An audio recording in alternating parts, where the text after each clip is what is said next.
Not a tiny newborn, but still young enough that its legs looked too long for the rest of it, and its ears seemed oversized on its round dark head.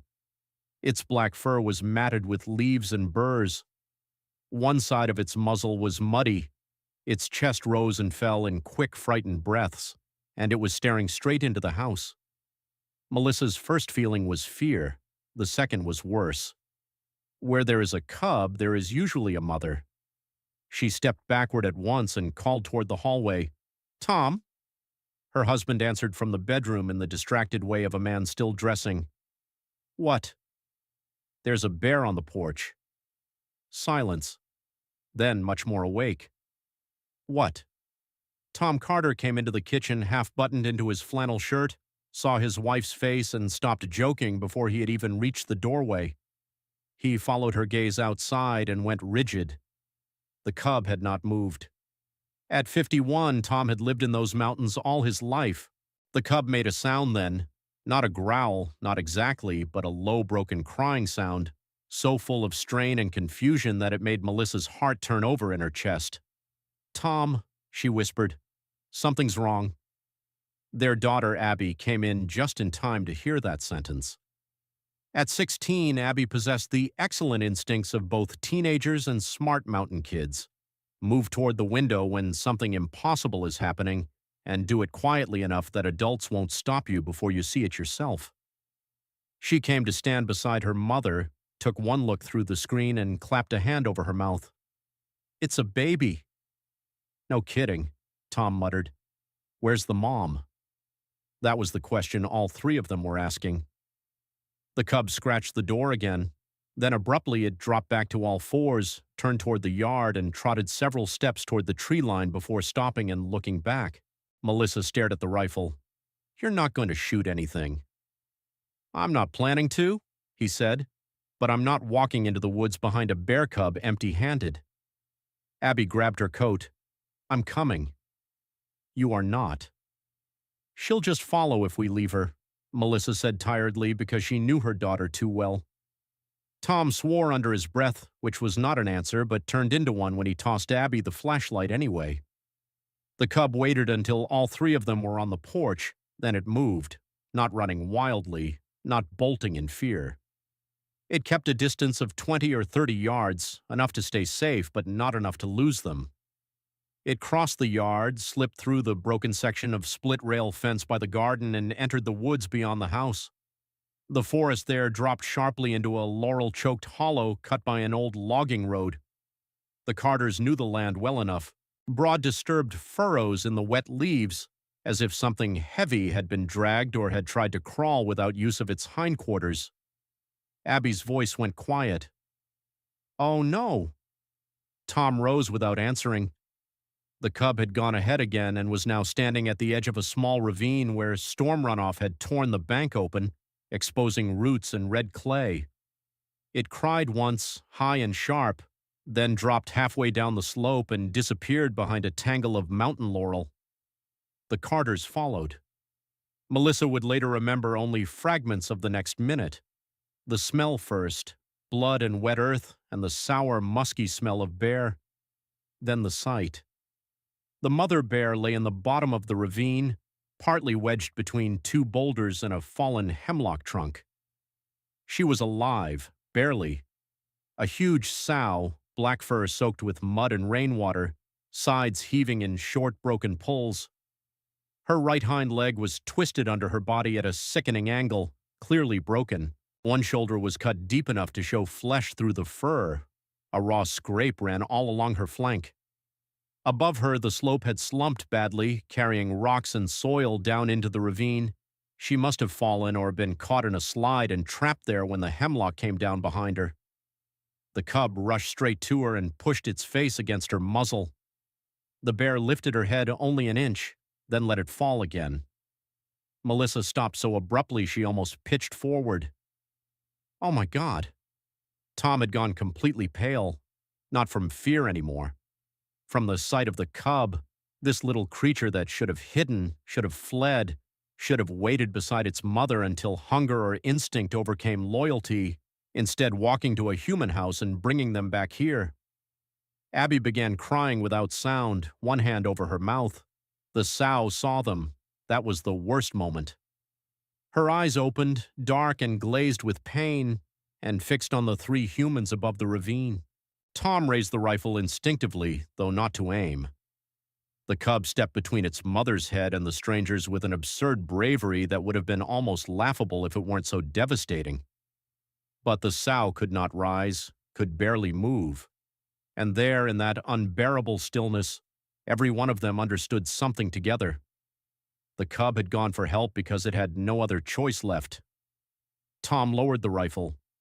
"We call wildlife now." The county wildlife officer, Mara Jensen, answered on the second ring and was already in the truck before Tom finished the explanation. She had worked bear rescues, trap injuries, and mountain lion complaints all over 3 counties, but when she saw the sow in the ravine 28 minutes later, even she stopped short.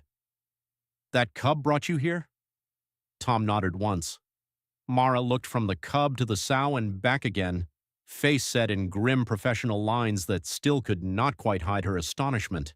When the tranquilizer took effect and the sow finally stopped trying to fight her pain long enough to be stabilized, the cub made a sound that Melissa never forgot.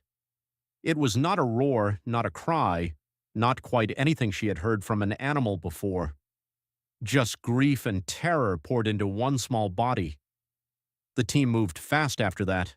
The sow was crated and loaded for transport to the Regional Wildlife Rehabilitation Center. The cub went too, trapped in a smaller transfer carrier after a desperate, exhausting pursuit through the laurel that ended with one officer half sliding down the ravine and swearing in a way that made Abby laugh through tears. The woods went still after they were gone. No heroic music, no miracle light through the trees, just churned mud, broken branches, blood-dark leaves, and the absence of a family that had been there struggling alone until a child-sized act of impossible courage changed the outcome. For days, the whole town talked of nothing else. At the gas station, at church, at the hardware store, in whispers at the school pickup line. A bear cub came to the Carter's porch, led them into the woods, saved its mother. That was the shape of it, though every retelling bent differently depending on who needed the story to mean what. Some made it into proof animals were smarter than people gave them credit for. Some made it into proof mothers should never be left to suffer. Some turned it into almost spiritual language by supper and then denied it by breakfast. The truth, when Mara relayed updates, was both better and harder. The sow survived the transport. Her leg, however, could not be saved. The fracture was too bad, the tissue too damaged. One hind leg had to be amputated high. For a black bear, release after that was nearly impossible. Not completely, Mara explained, but nearly. A 3-legged sow with a young cub could not forage and defend normally enough in open mountain country to be returned safely. The cub itself was healthy, underfed, but otherwise in good condition, old enough to survive, too young to go alone. "So what happens now?" Abby asked when Mara told them this in the Carter's kitchen 3 nights later. Mara rubbed both hands around her coffee mug before answering. "Best case outcome? They stay together in a licensed sanctuary with a proper forested enclosure. It won't be the wild, but it'll be safe." Melissa looked down at the table. "And the worst?" Mara was quiet for a beat. "We're not doing the worst." That became the family's line after that. "We're not doing the worst." The sanctuary placement came through in December, a mountain wildlife refuge in Tennessee that specialized in non-releasable black bears agreed to take both mother and cub once the sow healed enough to travel. The cub would remain with her, a small mercy but a real one. Tom cried when he heard, not loudly, not for long, just long enough for Melissa to put her hand over his and for Abby to look away respectfully. He had cried once at his father's funeral, once when their first dog had to be put down, and once alone in the barn after a stillborn foal 20 years earlier. Melissa knew all 3 because marriage measures grief in private moments, not public ones. "This one got me," he said roughly. She knew, because the cub had not only saved its mother, it had put a terrible shape to something human too. The unbearable instinct to run for help when someone you love is dying and you are too small to do anything else. In late January, after the roads cleared enough for travel, Mara arranged a visit, not to intrude, not for sentiment, but because the Carters had been part of the rescue in a way the sanctuary staff respected, and because Abby had written a letter to the Bear Baby that somehow made every adult who read it stare too long at walls afterward. The sanctuary sat in the folded hills of eastern Tennessee, ringed by hardwood forest and quiet enough that the bear enclosures felt less like exhibits than pieces of reclaimed woods. The sow and cub had been placed in a long-wooded habitat with climbing logs, a den structure, and a shallow creek line reinforced for mobility support. The sow emerged first when the keepers called softly from the service gate, three-legged now, scar along her shoulder healing silver, body lean but strong again.